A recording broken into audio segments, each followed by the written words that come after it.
How's it going, guys? Welcome back to Unknown Capital. Today is going to be a quarterfinals Euro 2020 prediction. There's 8 different teams, 4 different games. We're going to be predicting all 4 games, and let's get right into the video. So guys, let's start with the first game in the quarterfinals between Switzerland versus Spain. So what do you guys think, and what do you think is going to be the score prediction? Well, I think it's going to be a very solid game. It will be a solid game because of how France played against how Switzerland played against France. Handled well against France. Like Xhaka, the captain, the way he's solidly handled the midfield was very well. Who else? And Sommer, like he's a very good keeper, and he plays for the German team, right? Yeah, Borussia Mönchengladbach. Yeah, and I think he's a solid keeper, and I think the score will be like 2-1 to Switzerland. That's 2-1 to Switzerland. Yeah, I think that they're the underdogs, and they could be a game changer. Even though Spain has so many good players, they have young good players. I think Switzerland will all come there and win 2-1. Well, what do you think? Honestly, thinking like from the previous game that Spain had against Croatia, was it 5-3? Yeah. That game was a madness of a game. I'm not going to even lie to you. Was it 3-3 before 90 minutes? Yeah, so Spain were winning 3-1, and then Croatia brought it back to 3-3 with the extra time. Yeah, then 5-3. I feel like both sides are reasonably good, but I feel like Spain's they just play much more better football than Switzerland. Switzerland don't really have anyone that can light up a spark, in the team. Like they got Xhaka, Shaqiri, Sommer is pretty good. Who was the striker who scored 2 goals? Stefanovic or something like that? Stefanovic, I don't know. Yeah, very good too. He's very good, but I just don't feel like Switzerland's always a team that always goes to like semis or quarters at most. Semis will rarely happen, but quarters is like the main thing, and they don't go further than that. And Spain hasn't even have they even lost the game yet? I don't think so. No. I don't think so. So I feel like Spain will win. I say 3-1. So the way I'm thinking about this game is that Switzerland, even though they played very well against France, I think France played very bad. I think Kimpembe was very bad and Clement Longley. In the third goal, if you see against when Switzerland scored, Kimpembe went down too quickly, which allowed I don't know his name sadly, which allowed him to like turn the ball and then strike it in. And the cross one, the one that headed in, Lendley just left him too much space. The defense was a bit of a shambles. But even though like Switzerland, they won the game, like there were so many chances where I thought France could actually easily get the game and wrap it up. But I just think Jan Sommer made some very decent saves. Very good save. Like it's just a bit of luck which came in. I think against Spain, I don't think so his luck's going to come in as long. And Spain, even though the game against Croatia was a bit dodgy for them, in the group stages, they drew against Sweden, but Sweden was difficult. They beat Slovakia 5-0, and then who else did they beat? They drew to Poland. But I think Spain do have the players, and they have a manager which actually sets up really well. Luis Enrique, he was the coach of Barcelona. Ever since he left, Barcelona have been on going down really bad. So I'm gonna go Spain 2-1. The most crucial game on Friday, Belgium versus Italy. That's my team right there, Belgium. I'll see Belgium going through straight away. Italy have done well throughout the tournament. Locotti's done well. Locatelli, whatever, my bad. And Chiron Immobile. No, the right way. Chiesa. Both of them have done very good. Look at Belgium's team: De Bruyne, Hazard, Dorgan Hazard, Lukaku, the big man. I was going to say something, but I shouldn't say it. But regardless, their team is very good. But the only thing that lacks is their defense. They played Vermaelen. He done very well in the previous game. Yeah, they played that 3 at the back formation. Is it 3-4-3 or 3? The one with Germany used to play 3-4-1-2. They do 3-5-2, but they done 3-4-3 that game. Okay. They changed up just that one game just to see how it went. But they do Vermaelen, Vertonghen, and Toby Alderweireld. Yeah, they got that. But they got very aging defenders. I don't think they can keep up. Vermaelen's not that old, is he? He's 34. I don't think so. He plays for Benfica. He's very old. I thought he Alderweireld is the youngest one. He's 31. Out of all of them, Vermaelen's 33. Yeah, that's why they call the golden generation. But that's the thing with Belgium that could lack them, because Italy have got very good attack. They got Mobile, Insigne. And that can just literally penetrate that defense. Italy, I think their defense is better on. But I think they have a very good manager, Roberto Mancini. I think he's done very well. I don't think so. I think Roberto Mancini is not the manager which everyone thinks he's for Belgium. I think he's just got a very good side. It's like our game in Dijon is with France. He just have to make sure all the players play together. There's no conflict in the team. What do you think is your score prediction for that? 2-0 Belgium. Nah, I think this is all Italy. I don't know. I think they're a very inexperienced side. Well, like this team is very inexperienced. They play well. Yeah. It's all of them are from the Italian league, so they're gonna gel well together. Yeah. But I feel like coming against Belgium, who have been the same team since 2018 and some 2016, I feel like they got a better chance of winning. And they've got the best odds of winning the tournament. Yeah, but I just feel with Belgium, they always get to one point where you like semi-finals and they semi-finals, quarter-finals. I just think they get to that place and they just bottle it. But I think Italy is not an easy team to go through. Maybe Italy, like in 2018, they didn't make it to the World Cup because they're a bad team. But this year, ever since they got Roberto Mancini inside, like as the coach, he's done very well to set up the team. And in the group stages, they didn't concede a goal at all. Yeah, they haven't. And they only conceded a goal against Austria, but the game was already done. Okay, the goal scared them, but they played the game very well. Yeah. And I think Italy just have all the players like Ciro Immobile. He's always ready there to score. Like Chiesa, he's very good. They basically in every position they got a guy that can do the job. Basically. Yeah. And I feel like with Belgium, sometimes they don't have that. And they're injury prone as well. De Bruyne and Eden Hazard, they tend to do Look at Hazard. He was just running with the ball. And he just pulled up a cramp. Yeah. I think this game is gonna go to extra time. It's gonna be 1-1 in 90 minutes, and then I think Italy are gonna come up clutch in OT, and it's gonna be 2-1 to Czech Republic versus Denmark. I feel like that is going to be a very good game. Like both teams have a solid side, and I like that one player from Czech Republic, Schick. Yeah. He's a very good player, and even though both teams beat Netherlands and who else? And Wales. But I feel like because even though Denmark don't have Eriksen, they're one of the main players. I feel like they come through and maybe go through the semi-finals with 2-0. It's a hard argument to make. Honestly, I can't. They're two very good sides. I just don't know. Literally, it's just they both respectively got good players in each team, but you can't decide who. Just from previous games you've seen, it's very hard to say what can happen. Denmark have got good players. Christensen, that Brathwaite guy from Barcelona. They got Kasper Schmeichel as well, right? Yeah. Very good. They got both of them have got both.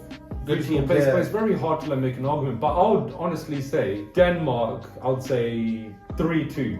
It'll be a very good scoring game because I feel like those teams are very good on the attack, but it's just very hard to make an argument. They're both similar sort of teams. Only thing which I'm leaning towards Czech Republic because they just came off with such a big win against Netherlands. And yes, Denmark they beat Wales, but Wales is not the team. When you compare Wales to Netherlands, Netherlands is more of a they're more caliber, they're more players. Yeah. And yes, there was a bit of luck where and both. I feel like Gillette was in that game, it would have been a whole different game. But that's what cost. It's a lot of what you could have left the ball, but at the end of the day, Czech Republic came through and got the win before 90 minutes. No one expected. It's basically counted on that Gillette red card in this win out. And I think they found the weakness and they just aimed for it and just went through. With Denmark, they have a lot of injuries right now as well. A lot of players have been injured. And they're brought a bit down by Eriksen's loss as well, so that's still on the minds. I don't think they'll be 100% going into any game. And I just think in every tournament there's one team which you don't expect to come through, and I think Czech Republic could be that team. Really. I'm gonna go Czech Republic to win this game 2-1. What were you? I said 2-0 to Denmark. Fair enough. I said 3-2 Denmark. We got the most important game of this tournament. Ukraine versus England. I'm so happy what happened yesterday. The way the Germans are going, they lost another war against us. Losers. The game's meant to be for England when Thomas Muller misses a chance. Yeah, I was so scared when Muller was through on goal. When Muller was through on goal, I was like, no. I hid behind my sofa. That's how scared I was. A player with his caliber, he should be scoring. No, but honestly, it's just a bit of luck's needed at the end of the day. I'm how Czech Republic got a bit of luck. He went far left. He should just went around the keeper. No, but so simple to do. But Pickford did really want to put that pressure on him. And plus, Kyle Walker was running right behind him, so he would have got the ball easily. I feel like he should have easily. So basically, Kyle Walker came running in, but it was too late for him. So Maguire and John Stones were caught out because they were playing such a thing, because Maguire is playing out wide. and was playing was playing Mike. So the middle there was so much empty space, and because of we playing this, we as Gareth Southgate said yesterday, we need to play with a lot of pressure. We have to put the pressure on them. Yeah. Kyle Walker was attacking and pressuring, and then Ryan Sterling he got saved, but. He didn't make a lot of mistakes, Raheem Sterling. No, but if you think regardless about of the game, he was very selfish throughout the game. But Jack Grealish made the biggest difference. He did make a difference. My man should have played the full 90 minutes. No. But I think he was very fast. I liked what what's his name, Gareth Southgate did yesterday. He brought Jack Grealish a bit later on to see because everyone's sort of tied out. To first assess the situation to see how Germany are going to come through. Because as yesterday the coach is leaving, so you never know, you might want to go out the bang.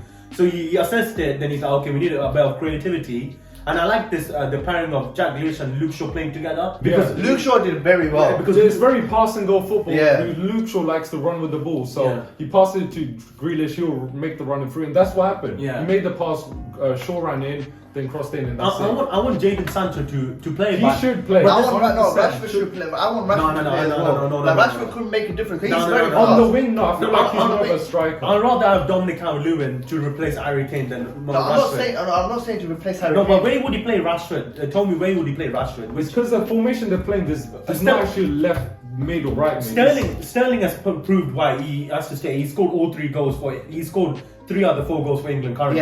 Harry Kane's Harry Kane. You can't take his caliber out. Okay, yes, he didn't start banging, but yesterday he's the reason why he's got the most goals in the Premier League and the most assists for a reason. Rashford, I like Rashford, but I just don't want him right now because the team which we have is solid right now. We don't I don't need to change. think it's a solid team. You got. Now we got players but like Calvin Phillips, he doesn't make a mistake. No, but Calvin Phillips was solid. I like him and Declan Rice because they're Declan Rice is very good. He should. No, but yesterday he nearly gave a penalty. Like when they were through the first 10 minutes. Yeah. That was. I would say Ken Phillips would be better than Declan Rice until now. That's hard to say. Calvin Phillips was very rough in the game. No, but that's what you need to put that. Like pressurizing. Like Germany have like that Goretzka, like France have that Conte. Every team has that one person who's going to stay in that position. You need to just be aggressive. Especially a team like Germany, need to be aggressive. And like yesterday, we know when Harry Maguire was running forward, like he likes to do that. So Kevin Phillips can push back into his position in case they counter-attack. So we need Kevin Phillips. I'm not taking him out. But Ukraine, like, do you think? Ukraine. Oh my God! Yesterday's game was a shambles. I think Ukraine got very lucky yesterday. Since that goal was very lucky. It's just he was the only fresh guy on the pitch. He was making a bit of a difference. Zinchenko did well though. I like Zinchenko because normally for Man City he plays left back, right? Yeah. He's very attacking. Yeah, he wants to attack. But for Ukraine, they play a 4-3-3 formation. And he plays on the left side of the midfield. Yeah, so I like this new thing where he's actually doing for Ukraine. He wants to attack. He runs with the ball. GIFGOD as a manager, he's actually done very well. I didn't expect Ukraine to win yesterday. Like, okay, yes, it was the most cleanest game, but at the end of the day, a win's a win. It don't matter how you get to the final. It's not even all of that a team fault. What he's done with this so far is very good. Yeah, like there isn't anyone there that's gonna be like, oh my God. Like that decent players, like the best ones like Shevchenko, Yarmolenko. Yarmolenko's the best player probably. I can't think of any honestly players. No. Besides the striker that scored, I don't know who his name was. But him, Yarmolenko, Zinchenko, the only 3 players that probably made a difference. After we beat Germany.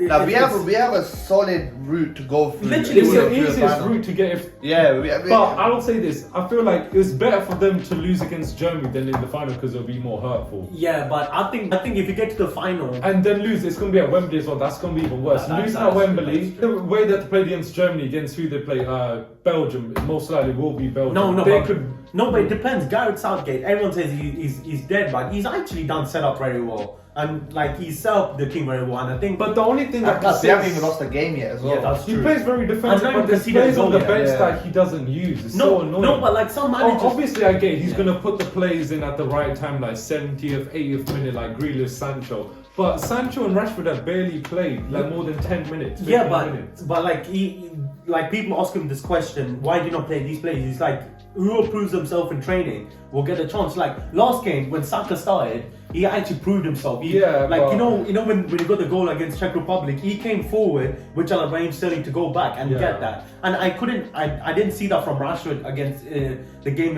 against Scotland. Yeah, but you need to play those guys full time. You're not going to see that if you play like 10-15 minutes. You need to let the man's play a full game. Who would you replace Rashford with to playing for him for the full 90 minutes? If not, then change the formation to like 4-2-3-1 at most, because that's what they used to use before. Yeah, but I think this... It's just basically what they're playing right now, but 4-2-3-1 just be, or you just have wingers instead of fullbacks.